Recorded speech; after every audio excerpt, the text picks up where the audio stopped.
¡Chan, chan! Listo. Bueno, a partir de este momento todas las cosas locas que diga van a quedar grabadas. Y las de ustedes también. Hoy voy a tratar de hablar más duro y hablar direccionándome a los micrófonos para que me escuchen. Bueno, el caso es que empezamos una temática que va centralizada en explicar desde el punto de vista físico y desde el punto de vista químico cómo se origina la vida. Resulta que la vida, los seres vivos, existimos ¿desde hace cuánto? ¿Se acuerdan? ¿Hace cuánto existimos los seres vivos? No, 4.500 no. Hace aproximadamente 3.500 millones de años. ¿Verdad? Porque la Tierra existe desde hace 4.600 millones de años. ¿Verdad? Porque se presume que el Big Bang o la forma en que se haya dado origen al universo se dio hace aproximadamente entre 5.000 a 10.000 millones de años atrás. ¿Verdad? Y esos son puras teorías. Y ellos son los que se encargan de estudiar qué tan cierto o qué tan alejado de la realidad es esa teoría del origen del universo hace 5.000 o hace 10.000 millones de años. Sobre todo los físicos, estos científicos locos. ¿Ah? Los físicos. ¿Cómo lo hacen? Jálele a las ecuaciones, jálele a las formulaciones, y eso les permite acercarse a teorizar a partir de las bases que hagan Einstein, que las que dejó el señor de la manzanita, ¿cómo se llama? Newton, y otra cantidad de físicos explicando cómo carajos es que existe el universo. ¿Verdad? Y ese universo finalmente, independientemente de las fórmulas que utilicen, existe. Lo denominaron Big Bang, la forma en que apareció, gran explosión. Pues vieron, no, en realidad no es gran explosión, no hubo una explosión, no. De esa manera no hubiese garantizado el origen de todas las diferentes estructuras moleculares que permitieron que se forme la vida. Porque ya metemos la química. ¿Verdad? No, se necesitó una implosión. Y así duró un buen tiempo, explicándose el origen del Big Bang, pero como una implosión. Hace unos 3 años, 4 años atrás, dijeron, no puede ser tampoco, porque en realidad tenemos que dimensionar también el tiempo, no solo el espacio. Le han jalado tanto trabajo al tema que lo más actualizado, lo más reciente fue decir, oiga, en realidad el origen del universo se basa en una teoría expansionista. No es explosión, es expansión. Tomen una bomba, un globito de los de las fiestas y empiezan a inflar. Cuando se va inflando el globo, ¿es el mismo globo o es otro globo? Es el mismo globo, la misma cantidad de materia, sino que se está expandiendo. Y eso genera un efecto en el tiempo y en el espacio. Y ¡pum! Ahí es donde se logró enraizar el origen del universo. En una expansión de... Hace nada salió otro artículo científico que dice, no es expansión. Y entonces otra vez están discutiendo y reformulando. Y así siempre va a ser. Porque se pusieron a decir, ¿cómo carajos hay expansión? Si estamos hablando de expansión, la fuerza de gravedad, ¿dónde queda? Porque es que la fuerza de gravedad es todo lo contrario. ¿Qué es la fuerza de gravedad? Atracción. Jalar los cuerpos hacia uno mismo. Y si todos los que hoy ves que hay en el universo tienen fuerza de gravedad, y pues la estamos viviendo, ¿no? La estamos sintiendo. Vamos a saltar, la fuerza de gravedad me atrae hacia la Tierra otra vez. Entonces, ¿cómo carajos si todos los cuerpos están jalando hacia ellos? ¿Cómo es que hay una expansión del universo? Y eso tiene trabajando a los físicos. Y eso tiene una cantidad de explicaciones que incluso trascienden hasta hablar de las partículas subatómicas. ¿Ah? Ella tuvo una conversación científica con otro más desquiciado que yo, más loco que yo, y me rayó la cabeza porque me mencionó muchas cosas nuevas para mí, pero vienen desde la base subatómica. No los voy a confundir con eso. ¿Ah? Necesito subir en la escala y por lo menos dejarlos en la escala del átomo para empezar a contarles el cuento de cómo es que se originó la vida. ¿Ah? Pero algo sí es cierto, viene desde lo físico y también le vamos a meter lo químico porque eso ya es garantía total de que la vida se dé, la parte química de eso. ¿Ya? Entonces, ya habiendo dicho eso, lo primero en lo que nos vamos a concentrar es en los aspectos físicos. ¿Qué hice? Gracias. Para luego hablar de lo químico. ¿Listo? Desde el punto de vista físico, en realidad aquí estamos viendo una presentación que nos muestra, oiga, hay un universo. ¿Qué tan grande es? Lo suficiente como para que nosotros seamos insignificantes en el tiempo y en el espacio pese a que existimos. Y eso que nosotros somos de una escala grande si empezamos a depurar hasta llegar a las partículas subatómicas. O sea que la escala universal es gigantesca. La posibilidad de que haya vida en otros escenarios de ese universo, empezando que después uno empieza a pensar con las películas de Marvel, oiga, ¿será que hay más universos? Sería una locura. El caso, más allá de esa partecita, la escala es monumental y seguramente hay vida en otras galaxias. ¿Ah? Pero la que en realidad nos debemos concentrar esa es la única en la que sabemos que hay vida. Ojo, no estoy diciendo que en las otras no lo haya, solamente que esta es la única zona en donde hemos podido estudiarla. Y nosotros somos parte de ella, ¿no? En un planeta llamado Tierra que se encuentra en un sistema solar, orbitado por ¿cuántos planetas? 8 o 9, dependiendo si aceptamos o no que Plutón sea un planeta. No es un planeta, ¿cierto? ¿Qué es? La forma simple es un geoide, pero es un geoide de una escala pequeña que no permite considerarlo planeta. Pero hace mucho tiempo se estuvo hablando de que era un planeta. Pues sí, porque está en el orbitando. Es un geoide que está ahí en ese sistema solar. No, y en realidad, fíjate que me está diciendo los anillos de Júpiter que son. Están bien geoides pequeñitos que están orbitando alrededor y que generan una capa que aparenta ser como anillos, ¿verdad? Pero, no, ¿qué dije yo? Los anillos de Júpiter. Júpiter no tiene anillos. Tiene lunas. Gracias. Lunas en Júpiter, anillos en Urano, en Saturno, ¿verdad?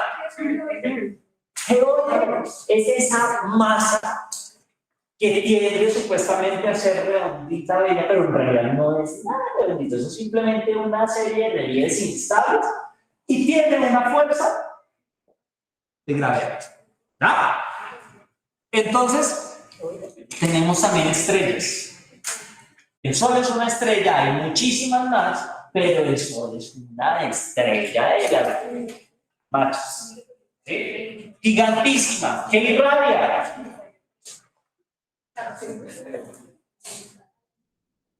Más allá que calor, sí, nosotros percibimos esa energía en forma de calor, pero en realidad está irradiando otra cosa. ¿No? Energía electromagnética. Una forma chévere. No, es que en realidad sí emite una cantidad de longitudes de onda de unos espectros totalmente gigantescos. Otra cosa es que parte de esas longitudes de onda es energía calorífica y por eso sentimos calorcito, ¿sí? Las plantas cuando hacen fotosíntesis aprovechan una longitud de onda de esa emisión de la radiación que es entre los 380 y los 780 nanómetros, pero la cantidad de espectro por debajo de los 380 nanómetros y por encima de esos 780 es gigantesca. Y es la que permite que haya otras radiaciones, como la radiación gamma, la radiación de los microondas, los rayos X, Entonces, hay una cantidad, no todos permiten que haya la vida, pero hay unas longitudes que sí garantizan que nosotros estemos. Y menos mal, tenemos una serie de gases alrededor de nuestro planeta que filtran esa radiación y garantiza que nosotros podamos estar vivos. ¿Ah? Bueno, les mencionaba que hay fuerza de gravedad.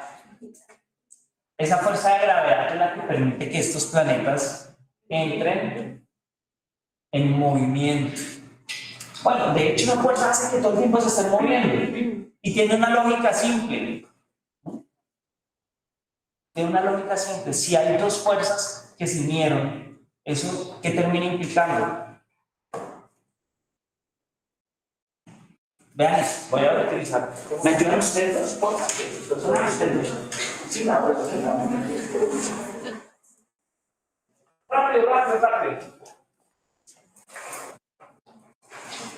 ¿Tu nombre? Juliana. ¿Y? Lady. Ah, Juliana Lady. No te hagas tan lejos. Venga para acá, señorita. Planeta Lady, planeta Juliana. ¿Listo? Ellas tienen una fuerza de gravedad. Si estamos hablando de que tienen una fuerza de gravedad a un objeto cualquiera o a otro planeta, ¿hacia dónde lo jalarían?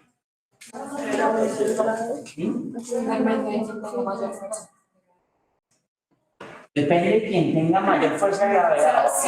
Pero planeta Lady y planeta Juliana. Planeta Daniel. Si Juliana tuviera la fuerza de gravedad, digamos, de la Tierra, jala más Lady porque la fuerza de gravedad es mucho más fuerte. Pero entonces, ¿hacia dónde me jala? Depende de No me estás respondiendo. Hacia ti, claro. ¿Y tú hacia dónde me jalas? Pues hacia ti porque tienes tu fuerza de gravedad. Si yo no tuviese fuerza de gravedad, vamos a engancharnos. ¿Qué pasaría? A la cuenta de 3 van a jalar, van a aplicar su fuerza de gravedad. ¿Estamos? 1, 2, 3. Eso no fue eso. Otra vez, enganchémonos bien. ¿Listo? Fuerza de gravedad de Juliana versus Lady. A las 3.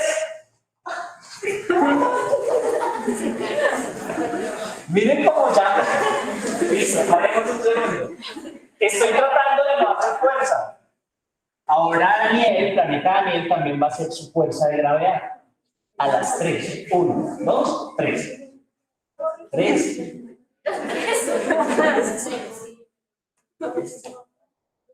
Listo, paremos. Ya se pueden sentar.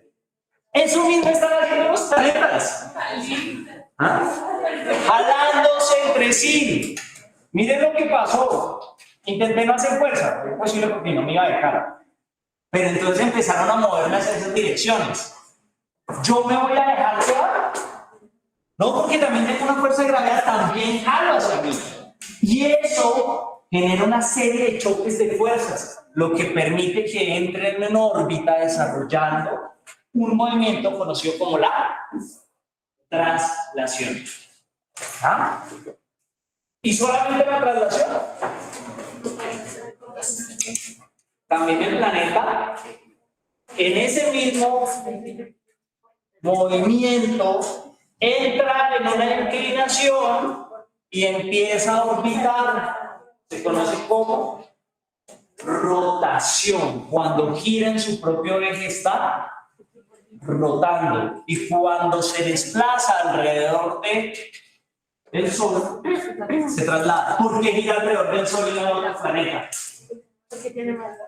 El Sol es el que tiene más fuerza de gravedad, pues jala a todos. Obviamente, no todos se van simplemente a dejar llevar. Ellos también jalan hacia todas las direcciones porque están concentrando su fuerza de gravedad como atracción hacia su propia masa. Eso es lo que hace que entren en una órbita y que no vayan en caída libre. Además que hablar en el espacio de donde queda arriba, abajo, eso es una locura.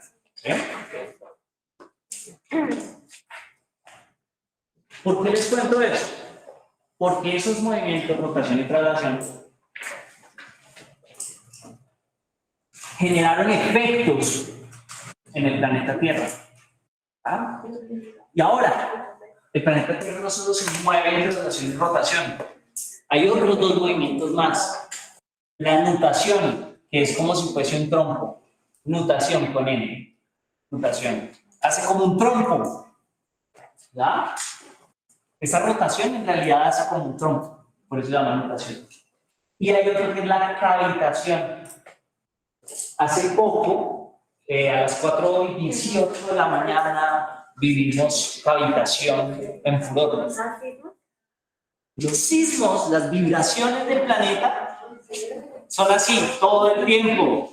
Todo el tiempo se está vibrando, todo el tiempo. Pero ¿cuándo se siente? Cuando se excede la vibración, porque en ese momento está vibrando, en ese momento está temblando, pero en un nivel menor. Entonces no lo percibimos, simplemente funciona. Pero cuando se excede, ahí lo percibimos más. Eso se llama cavitación. ¿Listo? Por eso sí que en los noticieros dicen, uy, no, otra vez, otra réplica, 1.000.000 de réplicas. No, mano, es que todo el tiempo está temblando la Tierra, todo el tiempo se está moviendo. Pero cuando se exageran esos movimientos por el choque de las placas tectónicas, se incrementan. Entonces tenemos varios movimientos de la Tierra. Pero me interesa que le atiendan a la traslación y a la rotación, porque son las que nos permiten explicar un poco de cómo la Tierra sufrió transformaciones a lo largo del tiempo. Ustedes lo vieron en ese primer documental, ¿se acuerdan?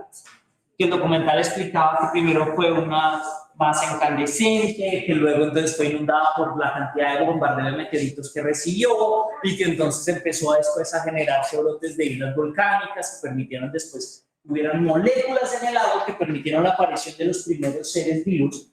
Y en la medida en que ha ido pasando el tiempo, han surgido diferentes formas de vida. Unas se han extinto, otras han sobrevivido, y eso ha permitido que a lo largo de los años, hasta llegar a la actualidad, pues existamos la diversidad biológica que hay. ¿Ah?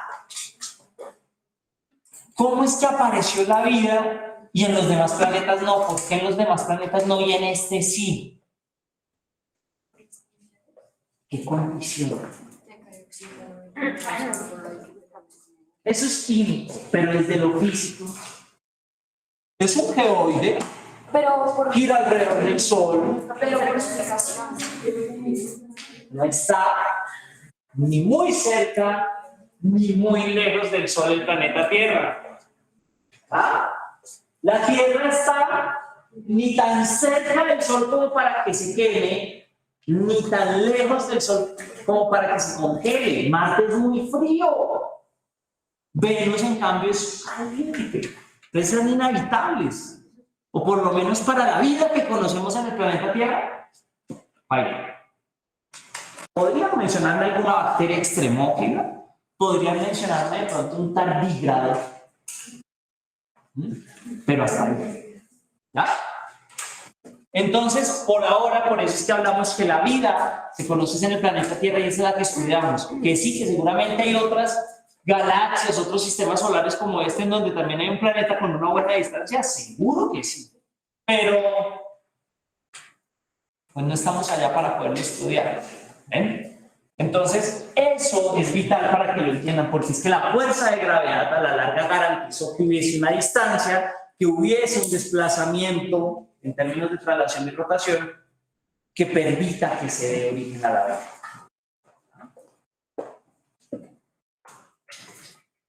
Como voy a explicarles qué condiciones se fueron dando a nivel físico para que se dé la vida, necesito hacerles un recorderis de cosas básicas con respecto al planeta. Esto ustedes lo vieron en cuarto de primaria. Pero ya se les olvidó. Entonces les hago el recorderis rápido. Este es el planeta Tierra. ¿Le ven esas lineecitas que se ven aparentemente verticales o horizontales? Se conocen como líneas imaginarias. ¿Por qué líneas imaginarias? Que no existen. No las inventamos los humanos para poder decir, oiga, ¿en dónde estamos? Estamos a este lado, aquí arriba, aquí abajo, en este, en el otro, ¿sí? Dentro de la Tierra. Y se les bautizaron a esas líneas imaginarias como meridianos a las que van, entre comillas, vertical, y paralelos a las que van, entre comillas, horizontal. ¿Y por qué digo entre comillas? Porque lo correcto es hablar de puntos cardinales. Entonces ahí les recuerdo los puntos cardinales. Norte, sur, occidente o también llamado oeste, oriente o también llamado este. ¿Listo? Los meridianos van de norte a sur o de sur a norte. Y los paralelos van de este a oeste o de oriente a occidente. ¿Listo? Hay dos líneas principales con un color un poquito más reforzado acá en la diapositiva. Son las que marcan la pauta sobre el planeta que hay para allá, para todos los lados. Se conoce como el meridiano de Greenwich y el paralelo del Ecuador. ¿Ya? Meridiano de Greenwich, paralelo del Ecuador. El meridiano de Greenwich se traza de norte a sur o de sur a norte, ¿lo ven? Los meridianos permiten ofrecer una información conocida como la longitud. Porque es que, aunque se trazan de norte a sur, me están separando el occidente y el oriente. Repito, el meridiano se traza de norte a sur, pero al trazarlo de norte a sur me separa el oriente y el occidente. ¿Sí lo ven? Entonces, ¿qué pasa con los paralelos? Como el paralelo del Ecuador, se trazan de occidente a oriente, o de este a oeste, ¿cierto? ¿Y qué me están separando? En el hemisferio norte y en el hemisferio sur. ¿Claro? ¿Es claro? ¿Vamos bien? ¿Sí? ¿Ustedes? ¿Listo? Bien. Ya con eso, por eso es que existen las coordenadas geográficas. Las coordenadas geográficas le dicen a uno tantos grados norte, tantos grados sur, pero el completo es, por ejemplo, Colombia, acá, nos dicen 4 grados, tantos segundos, tantos minutos, latitud norte. ¿Por qué nos dicen latitud norte? Porque esto funciona igual que un plano cartesiano. ¿Ya vieron un plano cartesiano? ¿Sí? ¿En dónde lo vieron? ¿En matemáticas? ¿Ahorita? ¿No? ¿Esto ya lo vieron hace rato? Bueno, ¿cuál sería el punto? 0, 0, ¿cierto? En este caso me están diciendo 4 grados latitud norte. Pues si yo cuento 1, 2, 3, 4, entonces sería aquí, un poquito arriba.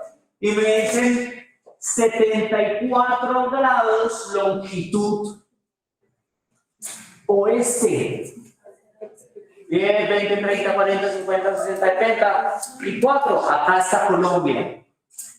Bueno, más o menos porque eso va graduando.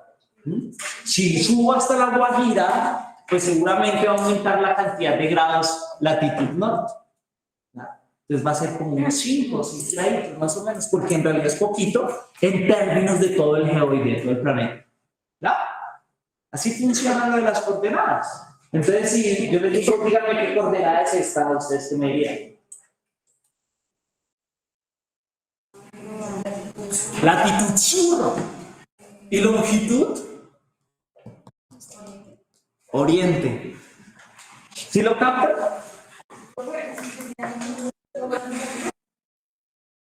Uno pensaría y se puede dar así en números negativos, pero siempre contrastándolo con la parte positiva. O sea, siempre tendrías que finalizar diciendo latitud norte y longitud oriente.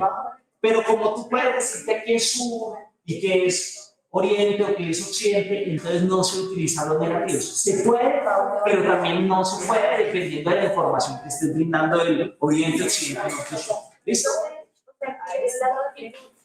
¿Es paralela?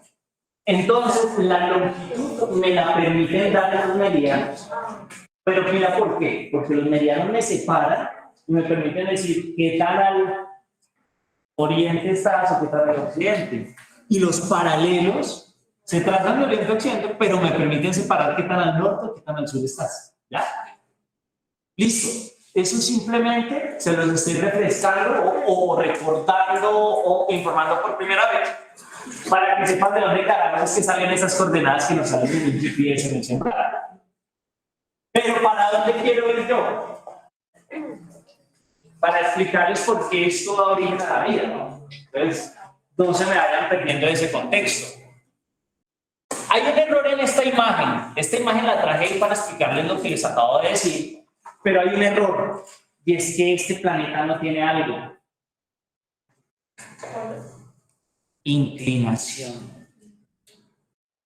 En ese choque de fuerzas de gravedad de un planeta y el Sol jalando a otro, el planeta se inclinó en una ligera inclinación. Y la inclinación, utilizando medidas, es de 23,5 grados. Ahí solo dice 23 grados, anoten los 23,5 grados. ¿Listo? Porque es que son 23 grados, 27 minutos. O 26 minutos. Lo que pasa es que las unidades de minutos se utilizan para hacer como la cuenta antes del cambio de grado. Entonces, esos son 60 segundos. Si tienen una variación prácticamente que 30 segundos son medio grado. Proporcional. ¿Listo? Dime. Por el magnetismo de la Tierra. El magnetismo de la Tierra le ofrece a los físicos esa posibilidad de darse cuenta que en realidad hay una inclinación. ¿Listo? Y la fase, montarse en una nave espacial, llegar desde afuera y ver si este. Listo. Entonces, en realidad, ese paralelo, ese meridiano de Greenwich, pues no se ve así vertical, sino que en realidad tiene una ligera inclinación, ¿ya? Y lo mismo pues, con los paralelos. Y en realidad la Tierra, si nosotros lo hiciéramos afuera, pues veríamos que eso sube, baja, pues, y además con toda la cantidad de montañas, edificios que nosotros hemos metido, eso es un... Pero lo que pasa es que en una escala grande, pues eso es insignificante esa altitud. Pero no, te lo decías, porque yo vi una imagen de esas que son como en temperatura de la Tierra, sí. Como una depresión. Tiene chichón. Sí. Pero bueno, eso démoselo a los astrónomos. ¿Listo la inclinación? Ese detallito, yo sé que ustedes dirán, bueno, yo psicólogo, ¿para qué? Espérenme porque necesito llegar a un punto en donde sí les relaciono, pero por ahora es muy físico para que haya origen a la vida. En resumen, los paralelos irían de esta forma, los meridianos así, pero le agregan inclinación. ¿Estamos? O sea, así. Por eso, los mapones que ustedes ven donde sus abuelos, donde sus tíos, están... Ahí es cuando el cerebro hace... Por eso es que uno lo dirá, no, es que esté dañado, no tiene un torcido, no, es que le están colocando la inclinación de la Tierra. Para que cuando usted lo gire, haga la rotación como en realidad es. ¿Estamos? Entonces sería así. ¿Listo?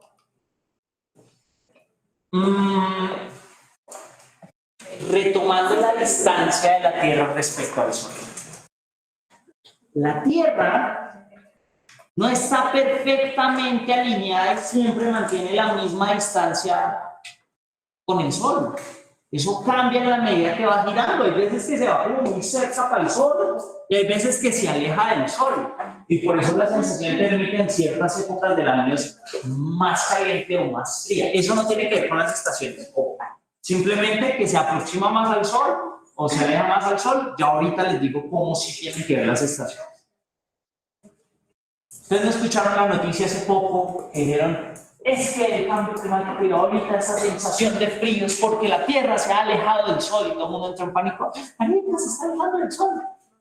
Es normal, todos los años ocurre. Se llama perihelio afelio. Perihelio cuando está más cerca del Sol. Está a 147 millones de kilómetros. Y afelio cuando está lejos del Sol, que es a 153 millones de kilómetros. Y uno dice, ¿y eso qué es? Pues hagan la resta. Prácticamente la Tierra cuando queda más cerca del Sol o más distante del Sol, se movió 5 millones de kilómetros. Uno corre un kilómetro y ya está cansado. La Tierra se mueve 5 millones de kilómetros de intervalo en distancia con respecto al Sol y sin embargo garantiza la vida. Entonces imagínense las proporciones en escala de esto que hoy decide ese Sol. ¿Ah? Es una locura. Quítese, profe. Está bien, quítese. ¿Listo? Hablar de esas distancias permite o se entiende, se encuentra ese tema en algo que se conoce como el plano de la eclíptica, que es prácticamente hacer un planito de por dónde recorre la Tierra al Sol, donde lo está orbitando. ¿Listo?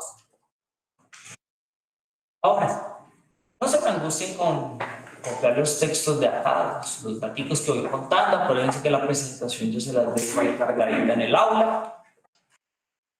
La Tierra gira alrededor del Sol. ¿Cuánto tiempo dura girando alrededor del Sol, haciendo traslación? Un año. O sea, 365 días dividido en ¿cuántos meses? 12. O sea que si la Tierra empieza acá, obviamente, esto es una imagen que es para amplificar la información de la Tierra, ¿no? Pero obviamente el Sol es muchísimo más gigante que la Tierra, ¿no? Pero si tenemos la Tierra a este lado, pues vamos a empezar de ahí, pero pues en realidad ella puede empezar desde donde quiera, ¿no? Puede ser que está haciendo esto. Nosotros somos los que cuantificamos ese tiempo. Pero iniciando desde acá, ¿cuánto se demoró en llegar aquí? 3 meses. ¿Cuánto se demoró en llegar acá? 6 meses. Sí, sumando. Si empezamos desde acá, para llegar a este lado de la Tierra se demoró. A este lado respecto al Sol, 3 meses. A este, 6. A este, 9. Si llegar al punto inicial, 12. ¿Ya? Y durante ese recorrido, mientras la Tierra va girando alrededor del Sol, la Tierra también, ¿qué fue haciendo? Rotación. La rotación que permite que suceda que haya día y haya noche, que haya luz y haya oscuridad. Por eso, ustedes ven que aquí les están generando unas sombras. Si se dan cuenta,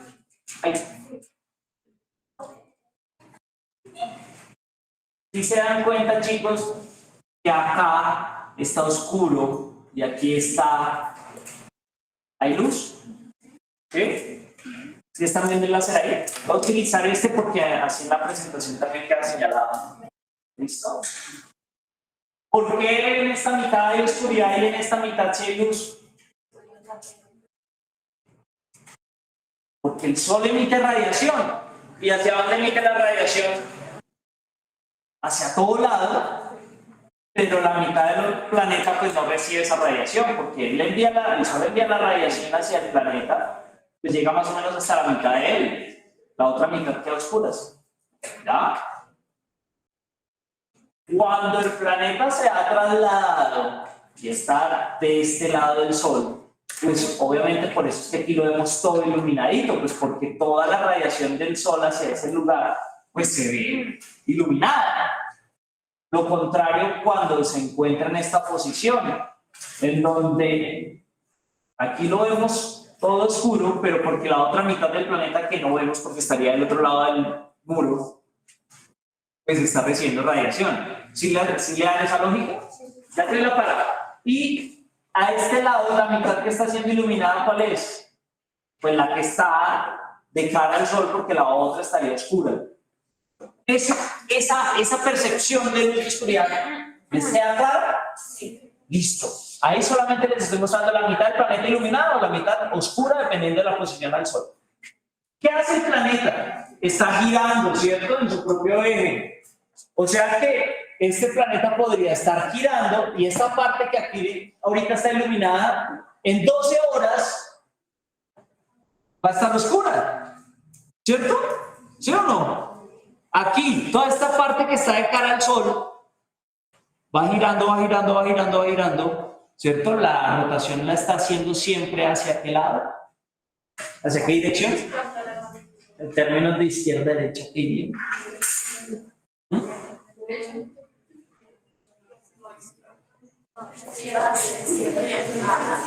hacia dónde estoy girando, hacia la izquierda, ¿sí o no?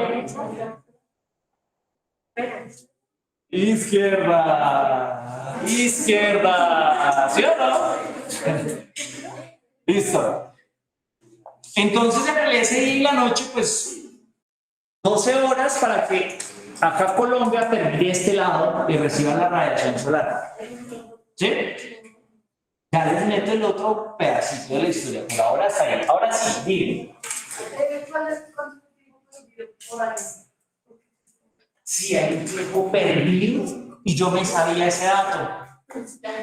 Ya se me olvidó exacto. Pero es por la cuantificación. En realidad tiempo perdido no hay, sino la forma de cuantificarlo nosotros hace que no se exacta. Pero entonces se las ajusta más o menos así. Se han visto que cada 4 años nos dicen ese año no va a ser de 365 días, sino de 364. Eso significa que se perdieron 24 horas de cuantificar cada 4 años. ¿No es qué? ¿Se le suma? Tampoco, sí, claro, se perdió. Se le suma, sí. No, sí, porque febrero se ve 29 días. Sí, entonces son 24 horas que hay que incrementar cada 4 años, ¿cierto? O sea que cada año representó 6 horitas que se perdieron de cuantificación. ¿Sí? Ahora, sí, en realidad no es preciso. Hay una franjita ahí que eso hace que no se sabe, pero es la mejor forma de acercarse y de entender esa noción del tiempo. ¿Listo? Dime. Claro, para allá voy. Ahorita solamente les estoy mostrando, el planeta acá estaría iluminado, acá estaría oscuro, ¿no? Acá estaría iluminado, acá está oscuro. Vamos ahora a ponerle la realidad del asunto al planeta.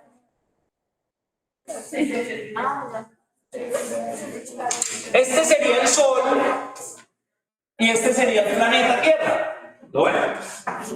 La mitad, pues se supone estaría iluminada y la otra mitad estaría de noche.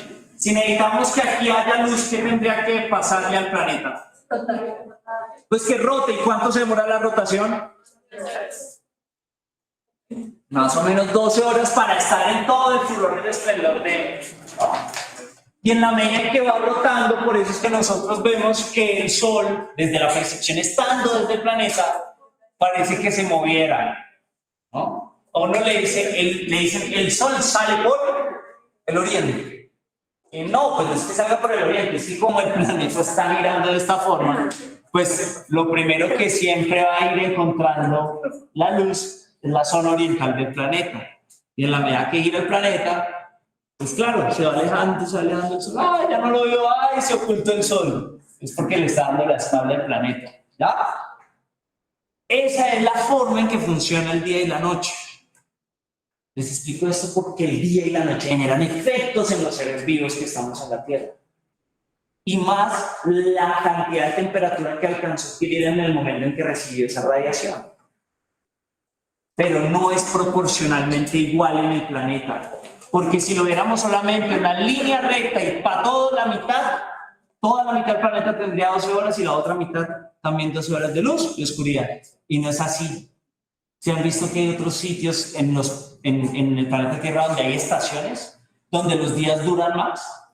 Que a las 7, a las 5 de la mañana ya está iluminado. Son las 8 de la noche, y sigue de día.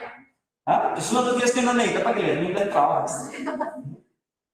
El que no es que cuando duerme no descansa acá, ¿no? Y hay épocas en donde la noche dura un montón, pero no es en todo lado. Y me preguntaban, ¿hay sitios donde nunca hay noche o donde no hay luz? Claro. Porque es que se acuerdan que el planeta está inclinado 23 grados, 23,5 grados. Esta es una ilustración del planeta que nos permite entender eso. Les muestro.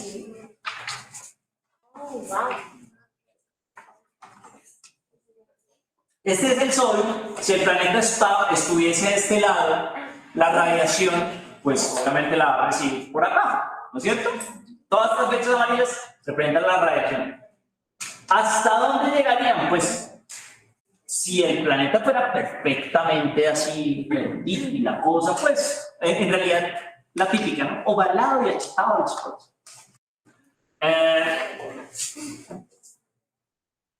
Pues llegaría a la mitad. Pero ¿se acuerdan que tiene una inclinación? Esta línea segmentada negra representa esa inclinación. ¿De cuánto es? 23,5 grados, listo. Pues esa inclinación que está haciendo. Hagan de cuenta que ustedes con sus dedos, pulgar e índice, toman cada extremo, norte y sur del planeta, de esa línea segmentada. Y ustedes empiezan a rotarlo. O sea, están ayudándole a hacer la rotación que está ahí.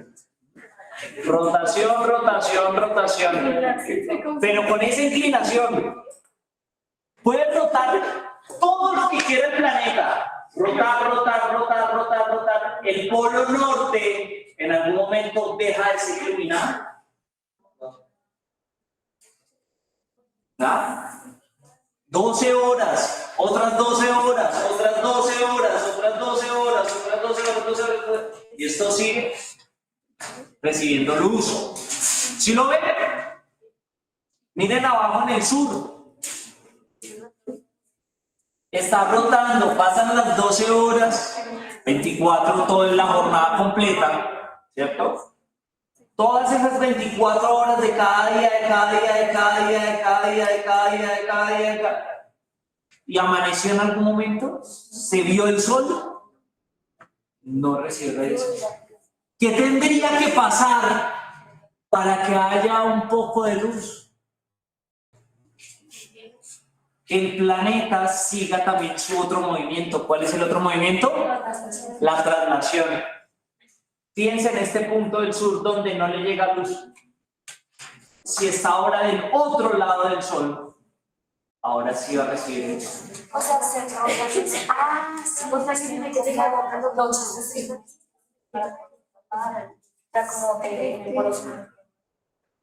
pues no es que se traslade, ¿no? Sino que pues, como el planeta se va moviendo, pues ahora se iluminó esta zona, porque él sigue con la inclinación de 23 grados, ahora su sur es más direccionado hacia el sol.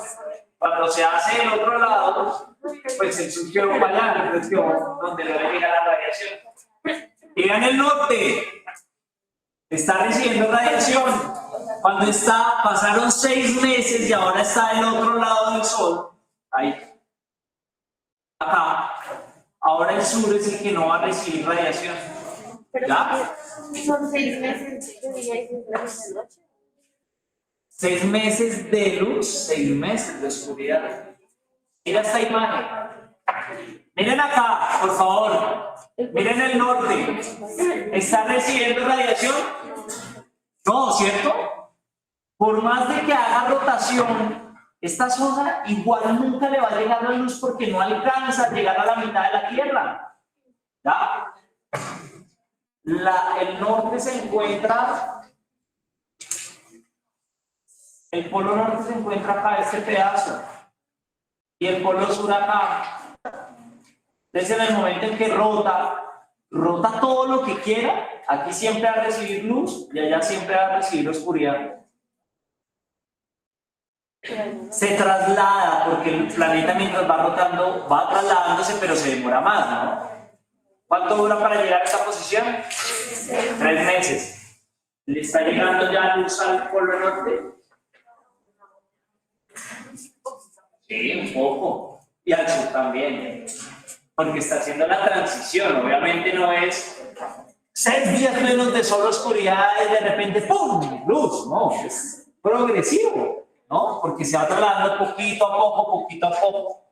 Por eso es que aquí ya percibimos que la mitad está iluminada para ambos polos.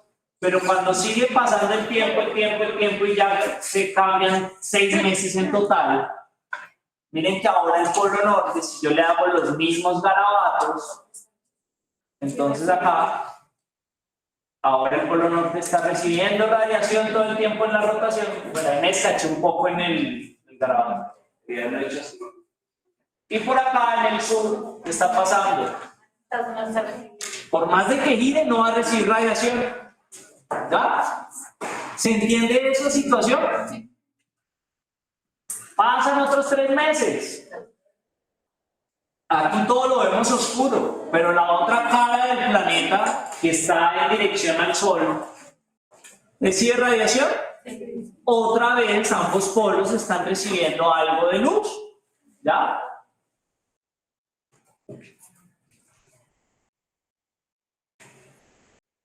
Listo los polos. Ahora veamos el trópico y por último las zonas templadas. El trópico, ¿dónde queda el trópico?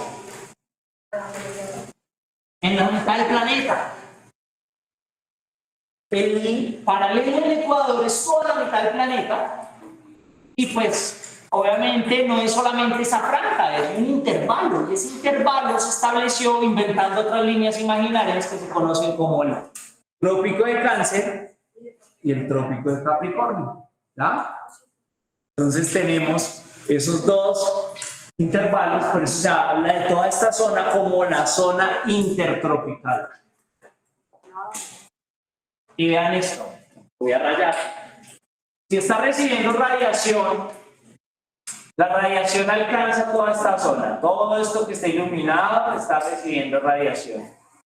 ¿Cuánto tiempo dura esta zona recibiendo radiación? 12 horas. Chicos, ¿sí lo captan? ¿Por qué 12 horas esa zona está recibiendo radiación?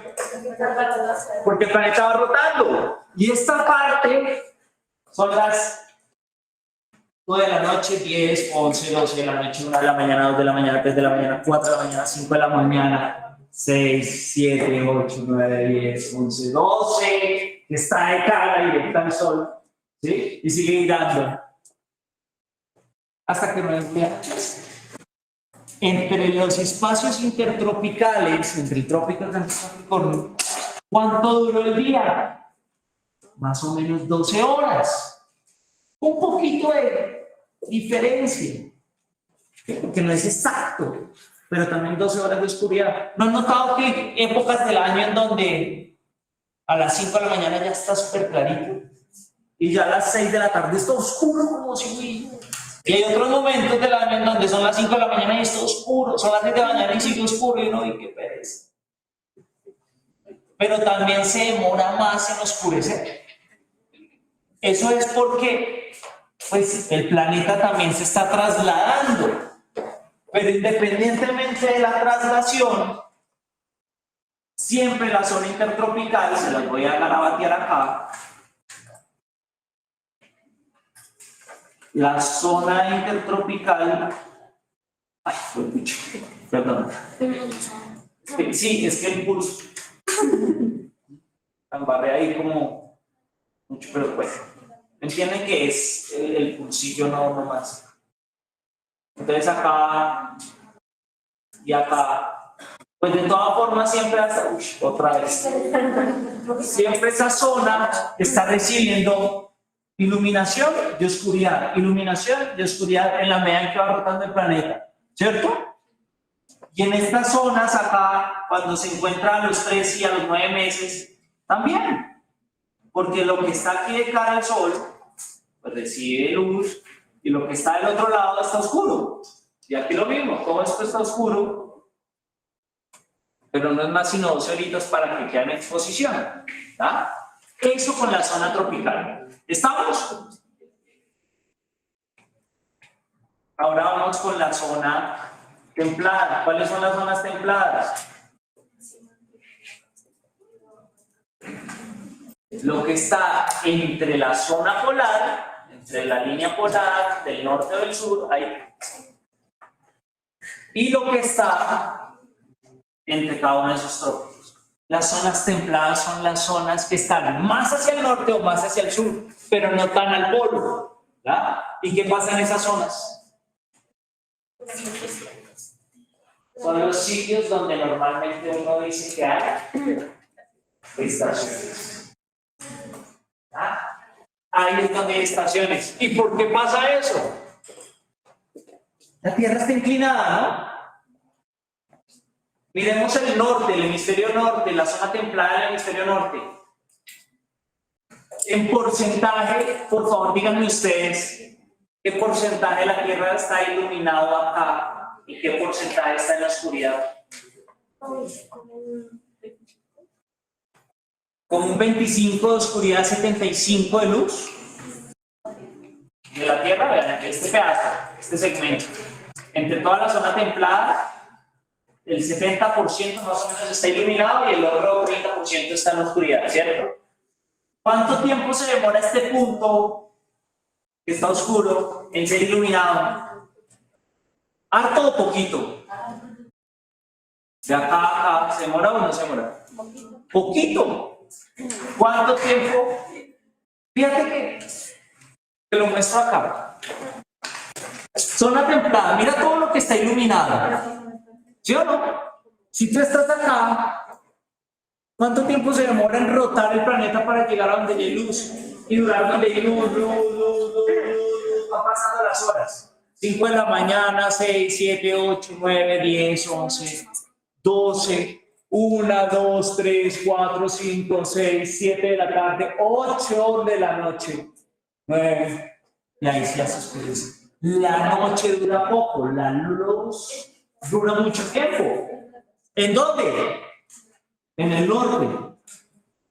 Y en el sur, cuando el planeta está a este lado del sol, ¿qué está pasando? ¿La zona templada recibe luz? Sí, pero muy poquito.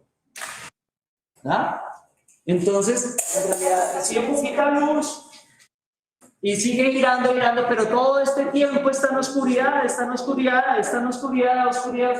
y no ha recibido casi radiación solar. Por lo tanto, en el sur está haciendo un frío berraquísimo porque casi no recibe radiación solar. Y en el norte está haciendo alta calor.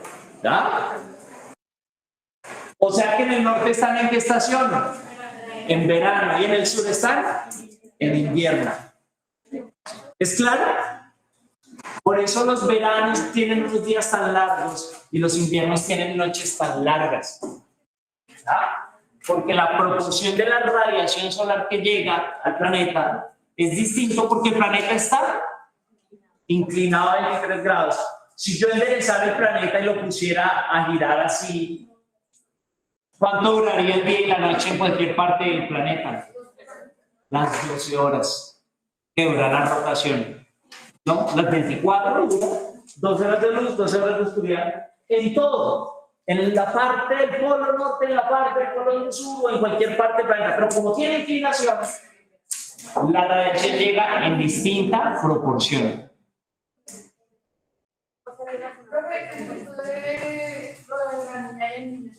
No. Eso es otra cosa. ¿Listo? Ahorita ya te menciono un poquito de eso. ¿Se entiende la variación? ¿Qué pasaría si este planeta estuviera del otro lado del Sol? Pues invierte. Sería verano en el sur, porque es donde hay mayor cantidad de exposición al Sol, porque el sur está dirigido hacia el Sol y el norte está alejado, ¿ven? Por la inclinación. Entonces, ahora el invierno es arriba, el verano es abajo, arriba dura la noche mucho y abajo dura muy poquito la noche. ¿Listo? Les repaso eso a partir de la siguiente animación. Préstenme atención, no se me distraigan, por favor.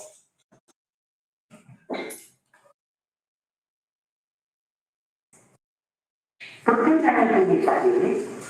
Existen estaciones debido a que el eje de la Tierra está eliminado con respecto al Sol, por lo que la energía solar llega con más intensidad a unas zonas que a otras según la época del año. El eje de uno de los polos terrestres no es perpendicular a la órbita de la Tierra en torno al Sol. El eje de la Tierra está ligeramente inclinado.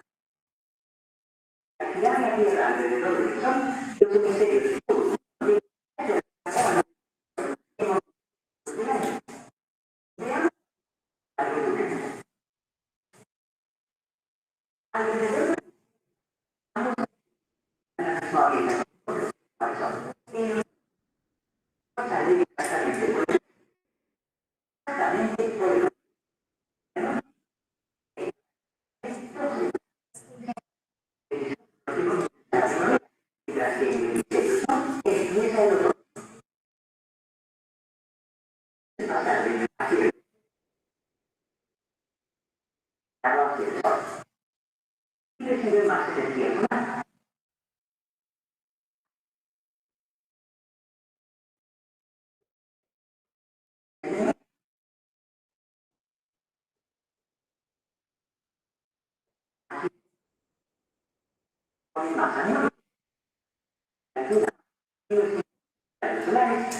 la posición principal que tenía a finales de junio. Ahora,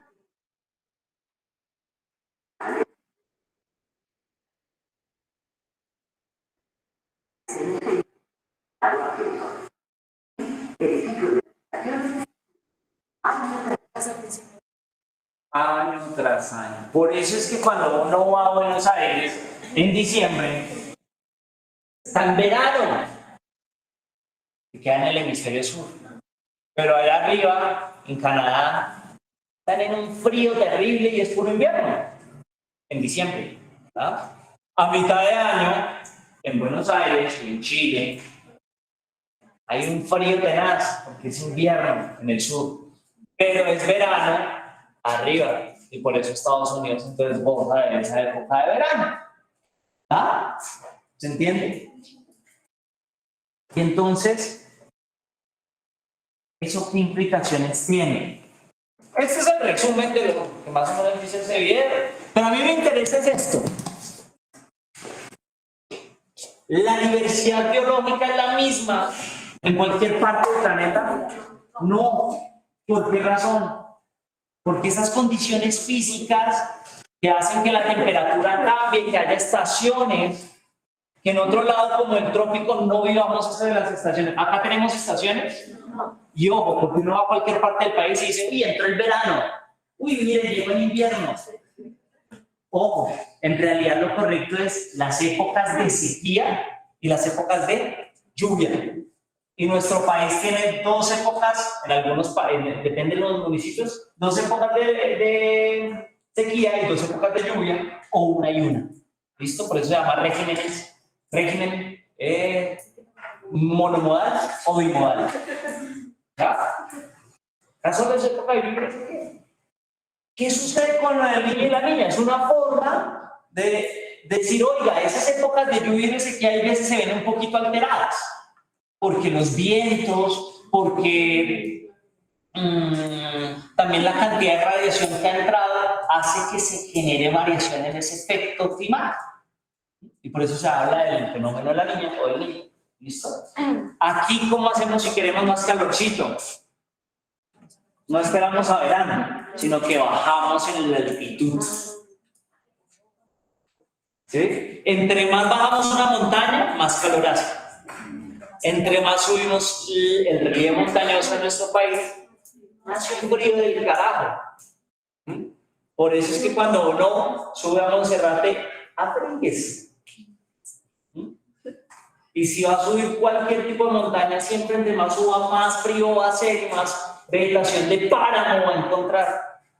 Cuando se habla del bosque de páramo, si uno ve pinos o eucaliptos, fue porque lo intervinieron y creyeron, hay un bosque frondoso, porque pues tienen el pensamiento de una zona con estaciones donde hay pinos. Y sembraron un poco de pinos en un país donde no debería haber eso. Acá la vegetación de páramo es enana, es chiquita. Por eso los peleadores uno los ve pequeños y uno dice, uy, no, pero eso acá está pelado, ¿no? Ese es el tipo de bosque de esa altitud. Pero donde hace calor, abajo, las hojas de los árboles son muy grandes porque dicen, no, quiero recibir toda la radiación posible, igual no tengo problemas porque hay agua. ¿Ya? Por eso tienen hojas más grandes. Por eso en el trópico hay tanta diversidad, porque aquí no tienen que estar sufriendo con el invierno. En las zonas templadas, cuando llega el invierno, ¿quién se atreve a hacer chiqui chiqui ñequi ñequi? A reproducirse. ¿Quién se anima con ese frío? Nadie. ¿Por qué? Porque hace mucho frío. No garantiza la supervivencia de los animalitos. Pero después del frío, ¿qué viene?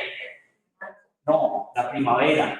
Después del invierno viene la primavera, que es esa etapa transicional. Luego de la primavera, el verano, luego del verano, el otoño. Todas las especies que se encuentran en las zonas con estaciones se han adaptado a sus organismos a sobrevivir en esos cambios. Y casi siempre la época de primavera es la época reproductiva. Por eso la asocian también con celebraciones o días sociales, por ahí como el San Valentín. Que hay esta transición, ¿ya?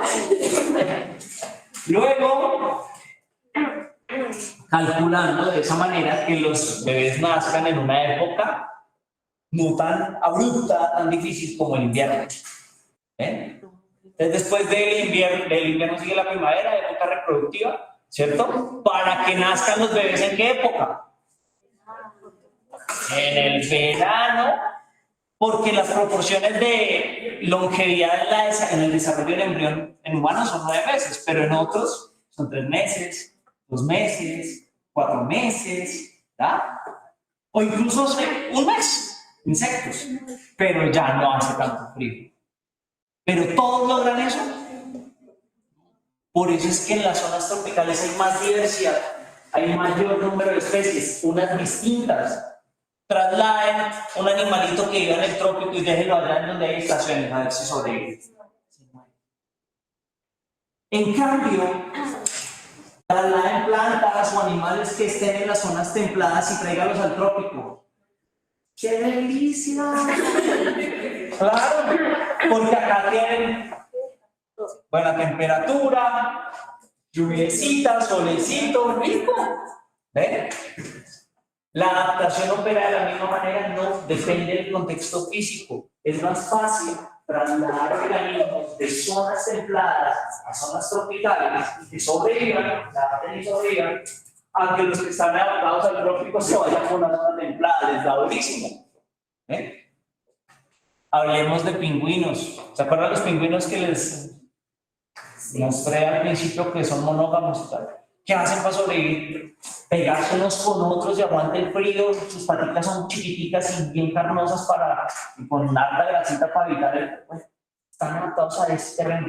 Si trasladamos uno de esos pingüinos para un territorio como el nuestro, ¿sobrevive? Sí.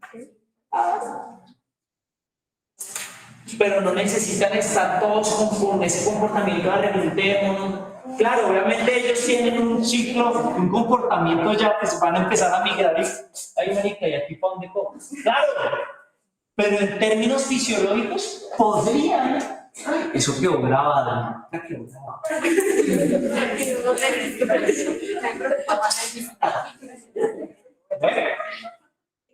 En cambio, lleven a un animalito aquí para esa zona donde hace ese frío. Claro, no tiene cómo responder. Entonces, ahí es donde vienen las adaptaciones. ¿Será que al humano le pasa lo mismo?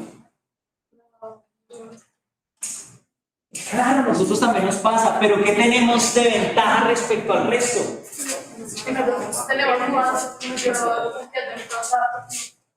Que hemos desarrollado ciencia gracias a ese cerebro. Y con la ciencia hemos creado vestuario, calefactor, aire acondicionado y toda una garantía de tecnologías que nos permiten enfrentar ese tipo de cambios. Entonces, evolutivamente hablando, pues nosotros dependemos de esas adaptaciones tecnológicas. Los que no tienen el cerebro en esa misma capacidad cognitiva para desarrollar ciencia, utilizan respuestas que su mismo cuerpo va desarrollando a partir de los procesos metabólicos y fisiológicos que viven. Por eso es que una planta en un lugar donde hace frío desarrolla pubescencia, pelitos. Y una planta donde hay alto calor no tiene pelos, no tiene esa protección, porque ¿para qué? Como Las orejas de ratón. o sea, hay una planta. O sea, yo pensé en el mamífero porque ellos sí cambian las orejitas también dependiendo de la temperatura. Las orejitas en los animalitos que viven en la zona cálida y en la zona fría varían en tamaño, la proporción es más chiquita o más grande dependiendo. Me parece increíble que ibas a mencionar eso.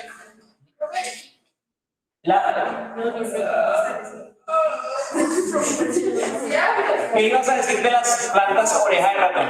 Ay, no, pero esas son peluditas, son por el frío o por qué.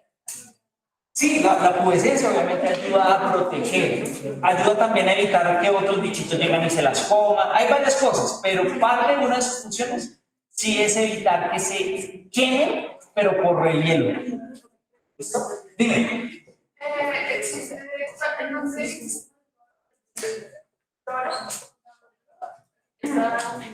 ¿Flores? En ambos, porque se adaptan. Entonces la flor va a surgir en una época del año que no es el invierno, en el caso de las estaciones. Pero en una zona en donde no hay eso, pues en realidad puede llegar a reproducirse 2 veces el ciclo, porque hay las condiciones favorables para que se haga. No, con orquídeas sí no nos metamos porque ellas ya son muy especializadas. Entonces ellas ya tienen unos mecanismos en donde la flor puede durar un día, unas horas o meses. Entonces, eso ya es a nivel fisiológico de la planta que funciona de esa manera según la especie. Y obviamente depende de los que la ayudan a polinizar, de los insectos que estén ahí. Si no, las. Bueno. Vamos a ver. Se puso brava y se fue. Es que mi hermano se enferma. Vamos a ver este video. Este video nos ayuda a complementar asuntos climáticos. Porque resulta que les estoy empezando a hablar de clima. ¿Yo no? ¿Y con qué empecé hablándoles yo? Por el sol. Por la radiación. La radiación solar ¿Se acuerdan que les dije que tenía distintas longitudes de onda? Anchas, pequeñas. Bueno, pues resulta que ahora tenemos que entrar en el detalle de la radiación electromagnética que genera efectos en el clima.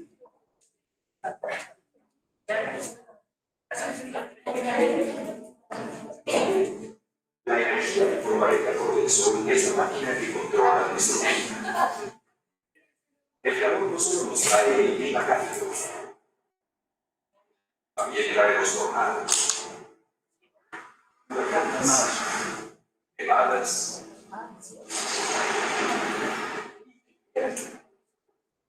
sueños y flancos. La más piensa en el sol. Pasa energía electromagnética en todas direcciones y en todo momento.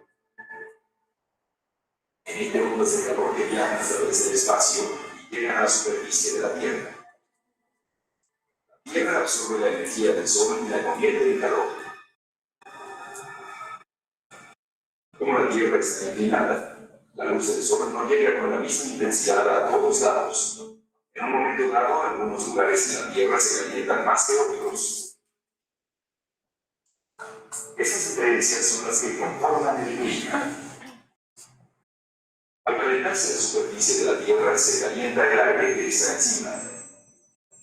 Como en estas burbujas, el aire se hace más ligero y menos denso, por lo que se eleva.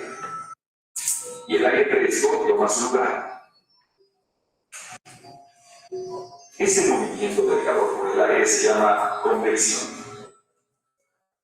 Se producen mareas de alta y baja presión que producen nuestros vientos, inclusive tornados. Podemos imaginarnos a la atmósfera como un río de aire moviéndose constantemente, entre corrientes, remolinos y vientos. Junto con el aire ayuda a distribuir el calor por todo el planeta. El agua también es un factor clave al formarse el clima porque retiene y libera la energía calorífica del Sol. Los océanos guardan el calor y llevan el agua fría y caliente alrededor del mundo. Las diferentes temperaturas entre la Tierra y el mar afectan el clima local. Al observar un charco podemos entender mejor cómo el agua lleva el calor. Cuando el sol calienta el charco, el agua se evapora y se lleva la energía calorífica. El agua se ha convertido en el vapor que añade humedad al aire. El vapor se eleva hasta que se enfría y se condensa, formando las nubes que nos traen la lluvia y nieve. La energía calorífica que ha sido almacenada se libera y en ocasiones se produce una tormenta. La energía liberada durante una tormenta eléctrica es sobrecogedora. Sería suficiente para satisfacer las necesidades energéticas de Nueva York durante si la tuviéramos controlada. Existe el dicho, si no te gusta el clima, espera un minuto y ya cambiará. Gracias al calor del sol, este es definitivamente el caso.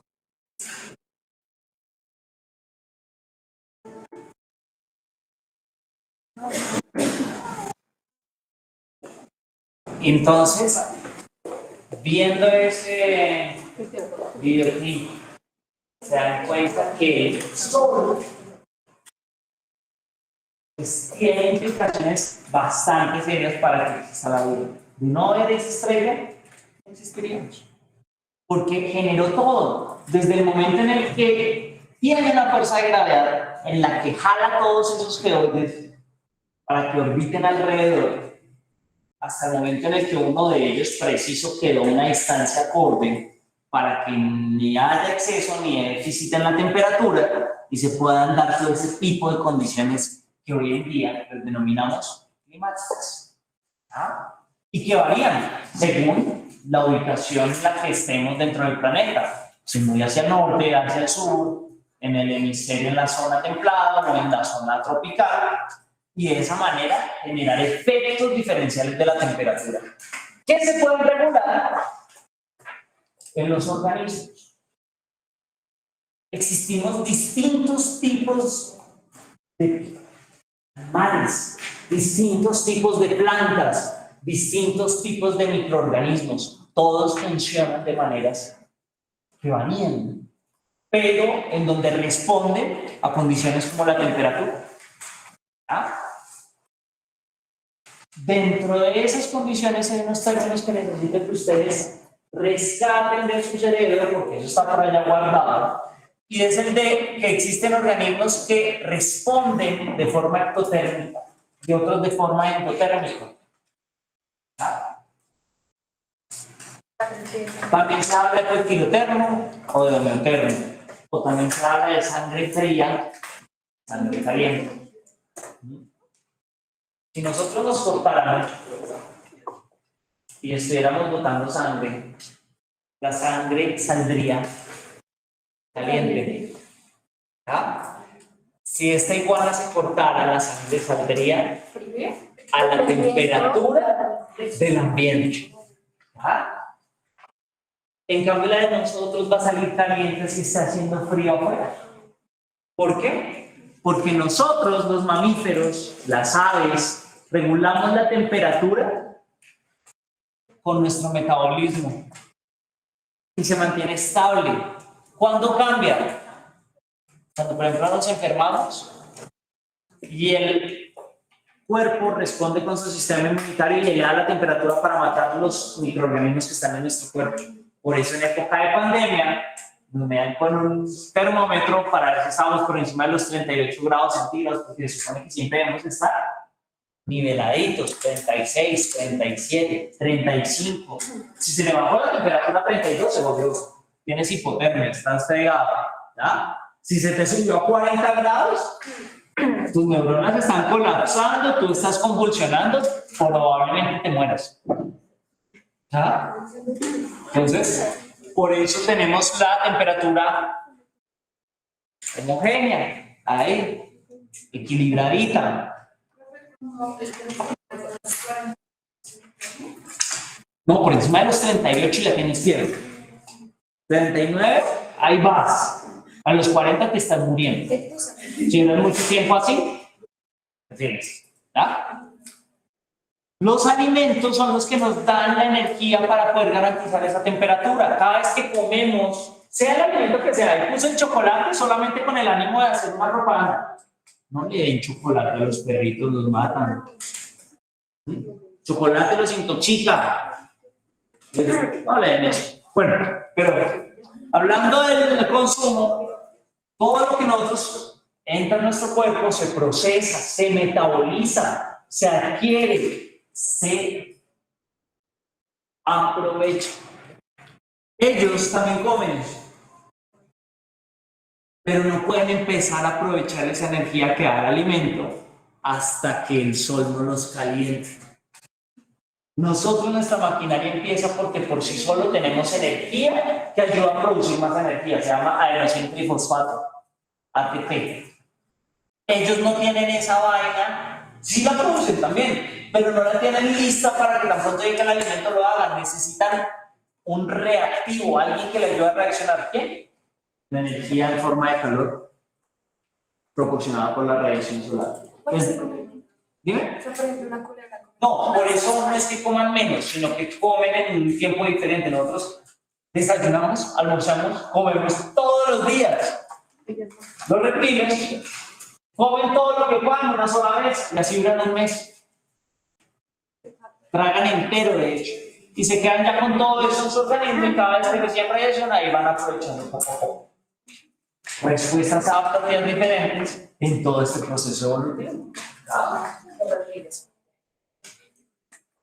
Ahora, independientemente de eso, así sean ectotermos o seamos endotermos, todos hacemos tigmotermia y heliotérmica. Yo les escuché que día, no me acuerdo si fue con ustedes, algunos chicos que salieron y dijeron, vamos a hacer fotosíntesis un ratito. ¿Sí o no? ¿Ustedes no dicen así? Cuando tienen que quedar vamos a hacer fotosíntesis. ¿Tengo que? ¿Y la sensación térmica cambia? Cuando salimos y nos hacemos al solecito. Si cambia, estamos haciendo heliotermia, no fotosíntesis, porque la fotosíntesis es de las plantas, ¿no? Estamos recibiendo solecito y elevando la temperatura, heliotermia, ¿ya? ¿Solo lo hacen los humanos? No, también estos reptiles lo hacen, están ahí recibiendo, ambos lo podemos hacer.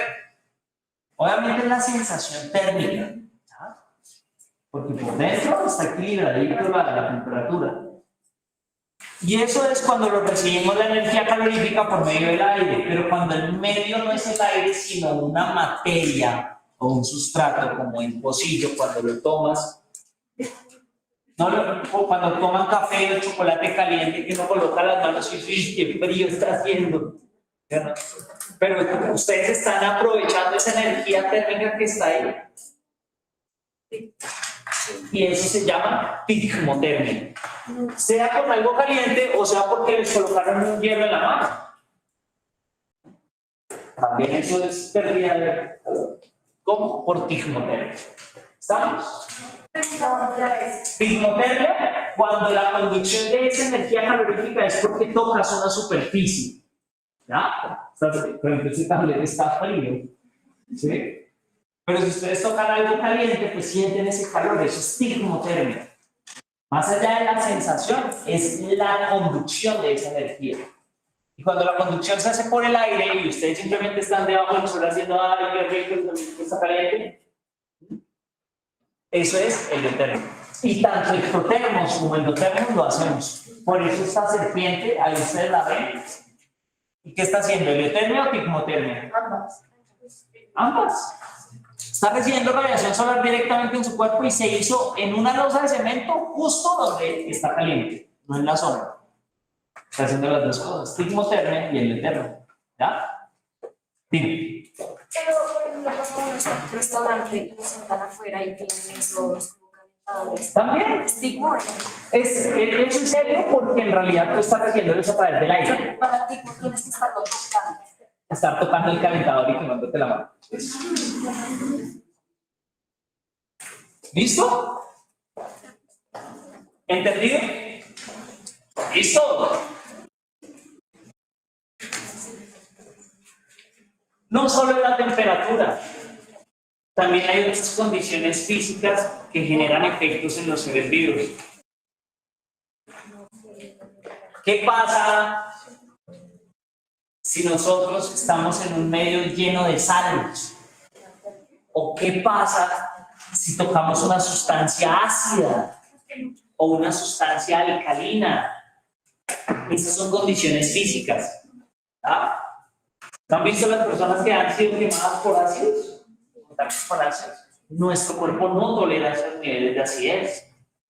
También, no sé si alguien ha tenido, yo no he podido viajar allá, pero el Mediterráneo, el mar muerto,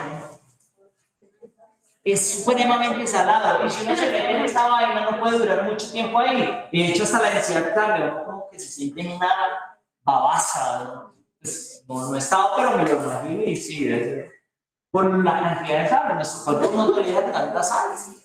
Hay unos niveles.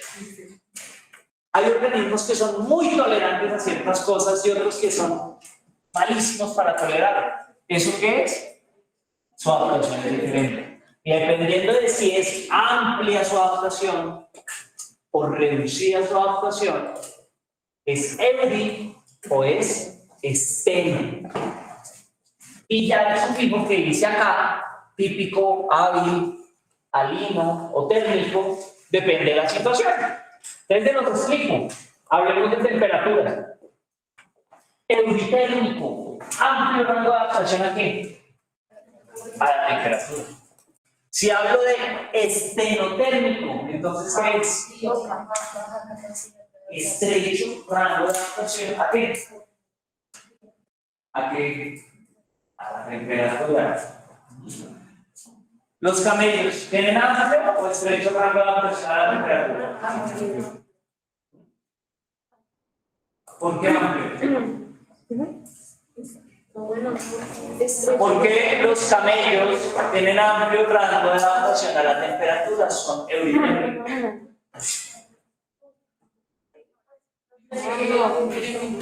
¿Por qué? Por eso. Euri, amplio. Esteno, estrecho, reducido. No tienes tantas capacidades de resistencia. No, intolerancia. ¿Tú puedes tolerar la temperatura hasta cierto punto? Ustedes dicen calorcito, un chorro muy fuerte, mucho calor, ¿cierto? Frío, ¿pueden tolerar el frío? ¿Qué tanto lo toleran? ¿Algo? Si lo toleran mucho, entonces es que Euri. Si lo toleras poco, eres esteno. Pero, en el caso de los camellos, Las jorobas ayudan, pero no es que sea solo por las jorobas, es por todo en sí. El camello tolera elevadas temperaturas. ¿Estamos de acuerdo? sí, Porque tiene reservas de grasa que le ayudan a garantizar evitar la pérdida de energía. Y por eso, pese a la cantidad de radiación, no está perdiendo su metabolismo. Y eso le implica también poder proteger las reservas de agua que tiene. ¿Ya? Y eso, entonces, hace que sobrevivan en desiertos. En los desiertos, como hay radiación solar, pega muy fácil en la arena, rebota muy fácil la radiación, así tiene muchísimo calor. Por eso toleran con esa adaptación de reserva de grasa. Y en la noche, ¿qué sucede con las zonas desérticas? La arena, como es tan delgadita, así como recibe mucho calor, lo perdió y lo pierde tan fácil que las temperaturas se bajan muchísimo, por eso son peludos. Y sobreviven a los fríos que hacen en el desierto. En el desierto no es tan tenaz el calor, es más peligroso el frío. Las temperaturas se bajan muchísimo. Es más difícil sobrevivir a las noches oscuras y frías que a los días soleados y calurosos. Pero una rana, si tú pones una rana expuesta al sol y la dejas ahí, la rana se busca la sombra, es exotérmica, necesita radiación solar. Pero después de un tiempo dice, uy, marica, mucho sol. Y se esconde y se pone otro marica para el video. Se esconde y se mete ahí a refugiarse en la sombra. pero por ser anfibia no es más sensible. Claro, súper sensible. Por eso ella no es euritérmica, es estenotérmica. ¿Ya? Porque es muy sensible, su piel es muy vulnerable. ¿Sí? Es húmeda. Si la dejas debajo del sol todo el tiempo, la humedad de la piel de la rana, ¿qué pasa? Los anfibios Se perdió, se pierde, se murió. Estenotérmica. Entonces vamos a hacer lo mismo para todos los lados. Ahora, alino, el sufijo alino significa sales. Euriábil, amplio rango de tolerancia a las sales. Estenoábil, estrecho rango de tolerancia a las sales. ¿Esto qué es? Mira, las anguilas sobreviven en el mar, sobreviven en el estuario e incluso pueden llegar a sobrevivir en los ríos. La misma anguila. ¿Por qué? Porque tienen una amplia tolerancia a las sales. ¿Ah? ¿Qué pez es este? El dorado, bailarina. Listo. Es de acuario. Métanlo en el mar. Se muere. Porque la sal es lo que lo friega.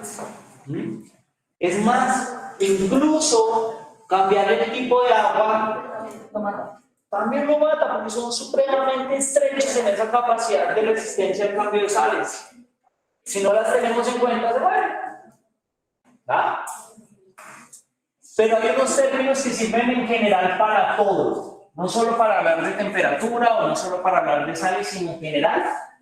Eres un organismo que te adaptas en un amplio rango al medio o en un estrecho rango al medio. ¿Listo? Si lo haces en amplio rango, entonces eres euriábil o euritípico, son sinónimas esas palabras. ¿Ya? Y si lo haces en bajo rango, eres estenotípico o estenohábil. Y les trae estos dos casos. ¿Saben qué es eso?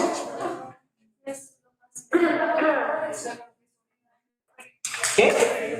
Este no es el bicho que es muy... ¿Ustedes se vieron la película, la primera película de Ant-Man? No. ¿Sí? En esa primera película de Ant-Man, entonces se vuelve tan chiquitico que llega a un estado, estado subatómico en donde llega y encuentra dentro de lo que está pasando estos bichitos. Y sus los que son igualitos, y suena así y diga, ¡ay, está imbécil! Sí, porque está aquí todo emocionado ahí, se me salió el biólogo loco que tengo en él. Estos animalitos pueden sobrevivir en el espacio. ¿Cómo se llaman? Tardigrados. Tienen una capacidad de adaptación increíble. Hay varias especies de tardigrados, pero son esos bichos. Esta imagen es lograda con una microscopía súper avanzada. ¿Son pequeñitos? Sí, claro, pero no en reinos, no como nos lo pasa en la película, sino que sí existen unas dimensiones subatómicas que nosotros no podemos identificar como pequeñas que son. Y es donde hay esas partículas por debajo de los átomos, más pequeñas. Y tienen unos nombres que no me los sé. Dime. Para becas, como así, por esta forma de las alas para poder controlar y poder tomar. Muy interesante. No lo había pensado, pero suena chévere.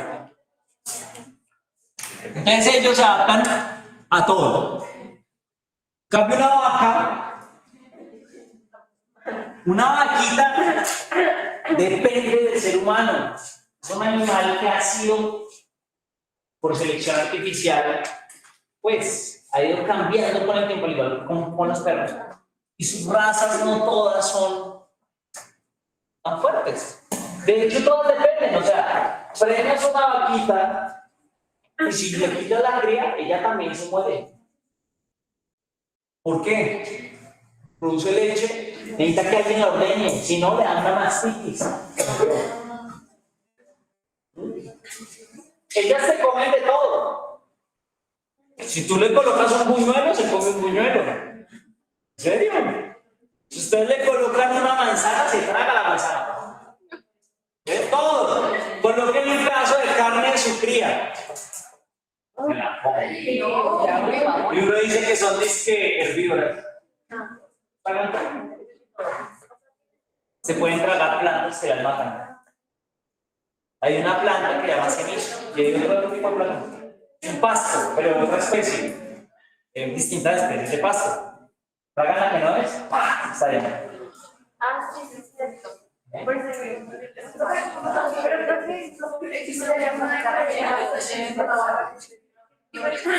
Absolutamente, pero muy reducida. O sea, toca ver qué tiene la otra que no tenga la otra. Igual siguen siendo todas partes dependientes del humano.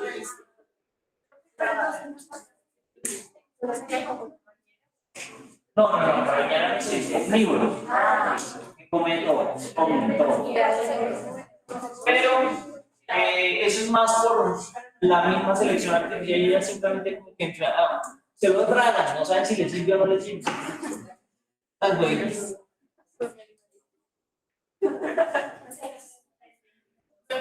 Eso nos lleva a hablar. Miren cómo vamos. Universo, Sol, planeta, posición, gravedad, líneas imaginarias, para poder explicar que la radiación llega en diferentes proporciones al planeta y que eso hace que hayan cambios en el planeta a nivel físico para que los organismos respondan de forma diferente en términos adaptativos. Y ahí vemos unos ejemplos con los nombres raros que se les otorgan según su capacidad de adaptación. Este videito les termina cerrando el ciclo, mostrándoles cómo finalmente los seres vivos responden a esos factores físicos de forma adaptativa.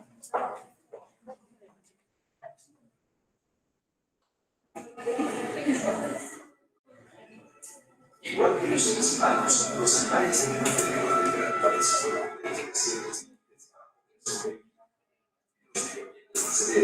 humanos han desarrollado maneras asombrosas para luchar contra el calor, y eso es lo que hacen. Los elefantes viven en sitios muy calurosos y han desarrollado numerosos mecanismos para mantenerse frescos. Uno de ellos es su piel, la cual es varias altas mayor que su cuerpo. La energía del calor se pierde por la piel, de manera que es mejor tener mucha. Las arrugas en la piel de un elefante le proporcionan una mayor superficie por la cual puede escapar el exceso de calor.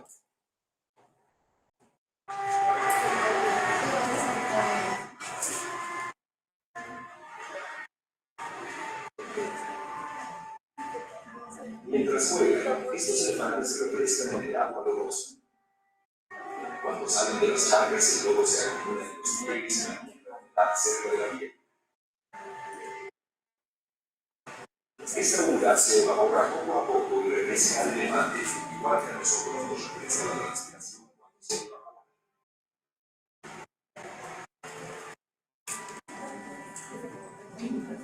Pero el sistema más impresionante para reducir el calor tal vez se encuentra en las orejas de los elefantes. Como nos muestra el rojo de esta cámara infrarroja, las orejas reciben mucho calor.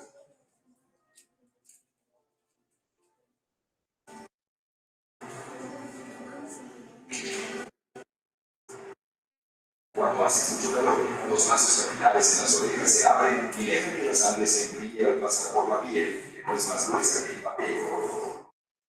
Los elefantes mueven las orejas para enfriar la sangre un poco más.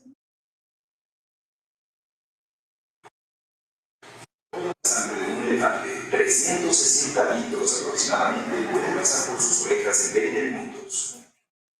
La sangre enfriada viaja por todo el sistema refrescando su cuerpo y su cerebro.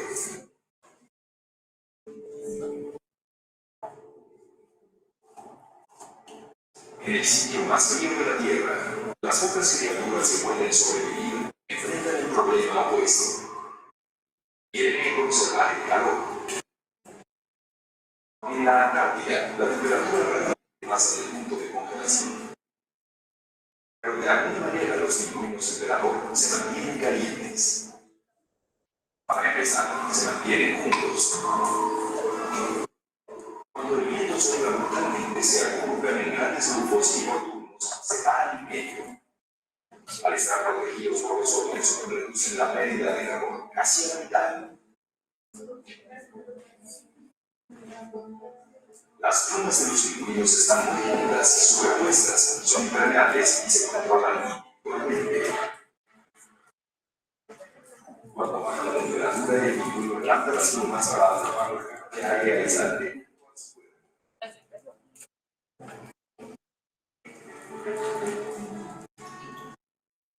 No les queda otro remedio que clavarse sobre el hielo con los pies desnudos. Afortunadamente, sus pies son pequeños y están formados de grasa. Columpiándose hacia atrás sobre sus talones, mantienen el contacto con el hielo al mínimo. Al circular la sangre, su cuerpo absorbe algo del calor antes de llegar a sus pies. En ese caso, la energía viaja de los cuerpos calientes de los pingüinos a la medio ambiente del suelo. Estos pingüinos necesitan todas las defensas posibles para poder sobrevivir.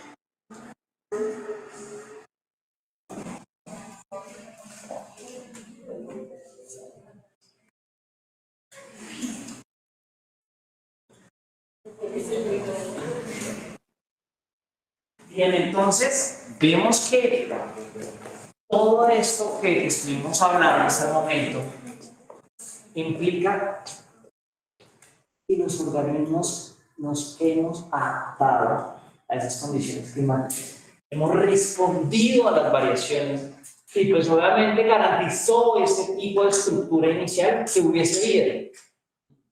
Hoy en día la hay, pero también nosotros tenemos que ir respondiendo a esos tipos de variaciones climáticas que nos podemos ver enfrentados. Pueden haber mecanismos adaptativos como lo que nos mostraban acá, en donde regulan la temperatura de diferentes maneras. No solo es temperatura, hay otras variaciones y todas ellas, día tras día, hacen que haya selección natural, hace que unos organismos sobrevivan y respondan a ese tipo de cambios o hace que no lo logren. ¿Tá?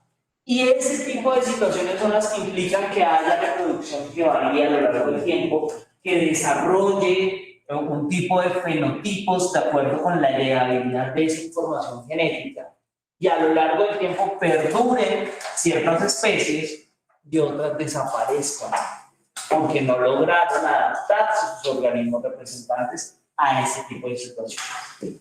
Esto entonces es ya la parte física con relación a la vida. ¿Tá? Obviamente hay mucha más carreta por contar, pero vamos a dejar hasta ese punto para la parte física. ¿Listo? Ahora, ¿cuál nos queda? La química. Entonces, voy a parar el videito para que no quede tan extenso.